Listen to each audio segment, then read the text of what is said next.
Hello student. Class 12th political science का second chapter हमारा चल रहा है। इस चैप्टर में अभी तक हमने जिन जिन पॉलिटिकल पार्टियों की बात की थी, उसमें अभी तक अपन डोमिनेंस करने वाली कुछ पार्टियों के बारे में देखा था। जैसे कांग्रेस के बारे में अपनों ने देखा था। देन उसके बाद अपनों ने कुछ सोशलिस्ट पार्टियों के बारे में डिस्कस करी। देन आज हम बात कर रहे हैं कम्युनिस्ट पार्टी। कम्युनिस्ट पार्टी जो थी, इन 1920s communist groups emerged in different part of India taking inspiration from the Bolshevik revolutions in Russia and advocating socialism as a solution to problems affecting the country. It means ये है कि communist party जो है, यह वह पार्टियाँ थी जो कि रशिया के अंदर जो रिवॉल्यूशनरी हो रही थी, मतलब जो रशियन रिवॉल्यूशनरी थे, ये उससे इंस्पायर्ड थे। और यह इंडिया के अंदर भी वही चीज़ें चाहते थे। उस प्रकार की रिवॉल्यूशनरी ये इंडिया में भी चाहते थे। इसके लिए इन्होंने क्या करा कि इंडिया के अंदर भी लोगों को इस बेस पे इकट्ठा करना शुरू कर दिया कि वो उन सबके थॉट जो है वो कम्युनिस्ट हो। तो इसलिए धीरे धीरे 1920s या उसके बाद इस प्रकार के ग्रुप इंडिया में पॉलिटिकल वे में तैयार होने लगे। A parting of way took place in December 1941 when the communists decided to support the British in their war against Nazi Germany. It means ये है कि देखो, पहले तो इन्होंने क्या करा कि जो इंडियन नेशनल कांग्रेस थी, देन पहले तो इन्होंने उसको अपोज करा। देन 1941 में इन्होंने क्या करा कि यह डिसाइड करा कि जो ब्रिटिशर्स है ये उसका सहयोग करेंगे नाजी जर्मनी के खिलाफ, जो उनकी जो लड़ाइयाँ हो रही थी, मतलब जो वर्ल्ड वॉर चल रहे थे, तो जर्मनी और ब्रिटिश जब आमने सामने थे तो यह उसमें ब्रिटिशर्स को सपोर्ट कर रहे थे। Unlike other non Congress parties, the CPI had a well-oiled party's machinery and dedicated raises different voices in the party. The basis question that troubled the party was the nature of Indian independence. Was India really free or was freedom a sham? जबकि जो other पार्टियाँ थी, जैसे हमको जैसे पता है कि जब सेकेंड वर्ल्ड वॉर चालू हुआ था तब इंडियन नेशनल कांग्रेस जो थी वो भी इसके अपोज थी, क्योंकि ब्रिटिशर्स जो थे उन्होंने कुछ ऐसा डिसीजन थे जो कि कांग्रेस को इन्वॉल्व किए बिना ही ले लिए थे।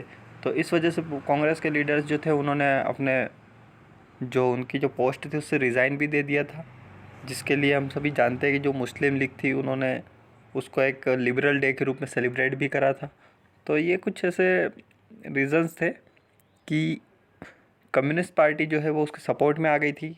देन जो इंडियन नेशनल कांग्रेस थी, वो जो कि डोमिनेटिंग पार्टी थी इंडिया की, वो उसके अपोज में चली गई थी। तो इस प्रकार की चीज़ें रही हैं कम्युनिस्ट पार्टी के साथ। ए गोपालन जो है 1904 से लेकर 1977 तक रहे communist leader from Kerala. Worked as a Congress worker, initially joined the communist party in 1939। मतलब कांग्रेस के लीडर रहे हैं केरला से। 1939 में कांग्रेस को छोड़ के कम्युनिस्ट पार्टी के साथ जुड़े, और after the split in the communist party in 1964, मतलब जब 1964 में जब उसका भी विभाजन हुआ, तो join the CPI and work for strengthening the party. अब उस पार्टी को मजबूत करने में इन्होंने काम करा स्प्लाइट होने के बाद। And respected as a parliamentary member of parliament from 1952। और 1952 में एक पार्लियामेंट के मेंबर भी बने हैं ये। तो ये इस प्रकार से इसके कुछ मेन और भी कुछ लीडर रहे हैं, जैसे इनके अलावा ऐसे डांगे, EMS, PC जोशी हुए, अजय घोष हुए, P सौंदर्य। तो इस प्रकार के बहुत सारे ऐसे लीडर रहे हैं कम्युनिस्ट पार्टी के, जो कि CPI मतलब कम्युनिस्ट पार्टी ऑफ इंडिया जो थी उसके लीडर रहे हैं। आगे अपन कम्युनिस्ट पार्टी के बारे में ही थोड़ी और डिस्कस करते हैं, जिसके अंदर बहुत सारी पार्टी आई हैं। बट एक और थी हमारी भारतीय जनसंघ। भारतीय जनसंघ जो थी, the Bharatiya Jana Sangh was formed in 1951 with Shyama Prasad Mukherjee. Shyama Prasad Mukherjee के नेतृत्व में 1951 में भारतीय जनसंघ पार्टी की स्थापना की गई। Its lineage however can be traced back to the Rashtriya Swayamsevak Sangh RSS and the Hindu Mahasabha before independence. मतलब RSS और हिंदू महासभा, ये दो इसकी बेस रही है, मतलब इन दोनों के आधार पे इस पार्टी का निर्माण हुआ है। The Jana Sangh was different from other parties in term of ideology and programs, मतलब बाकी पार्टियों से ये अपने प्रोग्राम्स को लेकर, आइडियोलॉजी को लेकर थोड़ी डिफरेंस रही है। It emphasis the idea of the country, one culture and one nation, and believe date the country could become modern, progressive and strong on the basis of Indian culture and traditions, मतलब Indian जो culture था, traditions था, उसको इन्होंने develop करने की कोशिश करी और वन नेशन वन कल्चर को लेकर ये आगे बढ़े, मतलब लोगों को इन्होंने उस बेस पे एकजुट करने की कोशिश करी। आगे इसमें और भी मेन चीज़ें हैं, जैसे the party called a reunion of India and Pakistan in Akhand Bharat. The party was in forefront of the agitations of replace English with Hindi as the official language of India, and was also opposed to the granting to concessions to religious and cultural minorities. The party was a consistent advocate of India developing nuclear weapons, especially after China carried out in atomic test in 1964. मतलब ये एक ऐसी party रही है जो कि चाहे वो इंडिया पाकिस्तान का विभाजन हुआ हो, रिलीजियस वे में विभाजन हुआ हो, पॉलिटिकल वे में हुआ हो, इन सब के अपोज में रही है। देन जो कल्चरल और रिलीजियस जो माइनॉरिटी थी, ये इसके भी अपोज में रही है। यह हमेशा से इस बात को लेकर एडवोकेटिंग करती रही हैं कि जो न्यूक्लियर वेपन्स होते हैं उसके डेवलपमेंट को लेकर, स्पेशली जब चाइना के साथ हमारा जो एटॉमिक टेस्ट हुआ था उसके बाद ये इसको और बढ़ावा देने के पक्ष में रही है। In 1950s Jana Sangh remained on the margins of the electoral politics and was able to secure only 3 Lok Sabha seats in 1952 election and 4 seats in 1957। मतलब जब शुरुआती 2 जनरल इलेक्शन हुए 52 और 57, उसमें एक बार तो इनको 3 सीटें मिली, सेकेंड टाइम इनको 4 सीटें मिली लोकसभा के अंदर।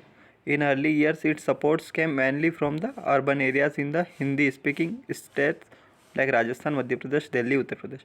मतलब इनका मेन प्रोपेगेंडा था इंग्लिश को हटा के हिंदी को लाना ऑफिशियली लैंग्वेज के रूप में। तो जो हिंदी भाषी राज्य थे मेन, जो चाहे वो यूपी, एमपी, राजस्थान, ये केवल यहाँ पे इनको थोड़ी सफलता मिली, बाकी जगह पे नहीं मिली।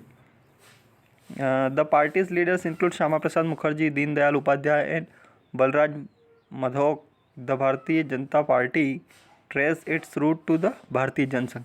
अब जो इसके मेन लीडर्स थे, उन जो जिसमें श्यामा प्रसाद मुखर्जी के अलावा दीनदयाल उपाध्याय थे, बलराज मधोक थे, ये सभी लोग जो थे इसके मेन लीडर्स थे। और भारतीय जनता पार्टी, जिसको आज अपन जानते हैं बीजेपी, यह इसकी जड़ें इसी से मजबूत हुई, भारतीय जनसंघ से।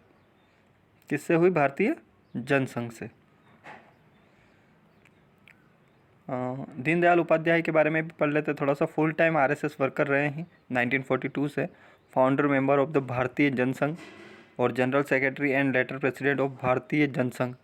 उसके प्रेसिडेंट भी रहे हैं बाद में। Initially the concept of integral humanist.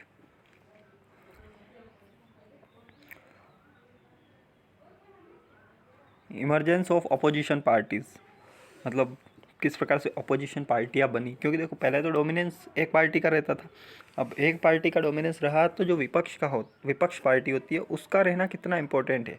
क्योंकि विपक्ष की जो पार्टियाँ होती है वो सरकार को प्रेशराइज़ करती हैं अच्छा काम करने के लिए, तो इसलिए धीरे धीरे अपोजिशन पार्टीज़ डेवलप हुई। वो भी एक मतलब काफ़ी स्ट्रॉन्गनेस के साथ सामने आई। पार्टियाँ तो थी लेकिन वो उस स्तर पे नहीं पहुंची थी कि वो डोमिनेटिंग पार्टी जो होती थी, सत्ता पक्ष की जो रूलिंग पार्टी होती थी, उसको चैलेंज कर सके। तो as we have noted above, it is not that India did not have opposition parties during this period. मतलब शुरुआती समय में हमारे पास इंडिया के अंदर केवल एक ही डोमिनेटिंग पार्टी और रूलिंग पार्टी होती थी, बाकी पार्टियाँ केवल नाम मात्र की होती थी, कोई ऐसी अपोजिशन पार्टी नहीं थी strong. Even then, India had a larger number of diverse and vibrant opposition parties that many other multi-parties democratic। मतलब इंडिया में डेमोक्रेटिक सिस्टम ऐसा था कि यहाँ पे मल्टी पार्टी सिस्टम था, बट फिर भी केवल एक इंडियन नेशनल कांग्रेस जो डोमिनेटिंग रूलिंग पार्टी थी, उसके अलावा कोई भी ऐसी उसकी चैलेंजिंग पार्टी नहीं थी। तो धीरे धीरे अब ये समय आया कि जो ऑपोजिशन पार्टियाँ थी वो मजबूत होने लगी, उन्होंने अपनी जड़ें मजबूत करने लगी, उनमें थोड़ी स्ट्रॉन्गनेस आने लगी और वो जो रूलिंग पार्टी थी उसको चैलेंज देने लगी। तो ये इस प्रकार से आज का हमारा वीडियो था इस चैप्टर से रिलेटेड। आगे के वीडियो में हम इस चैप्टर को ख़त्म करने की कोशिश करेंगे।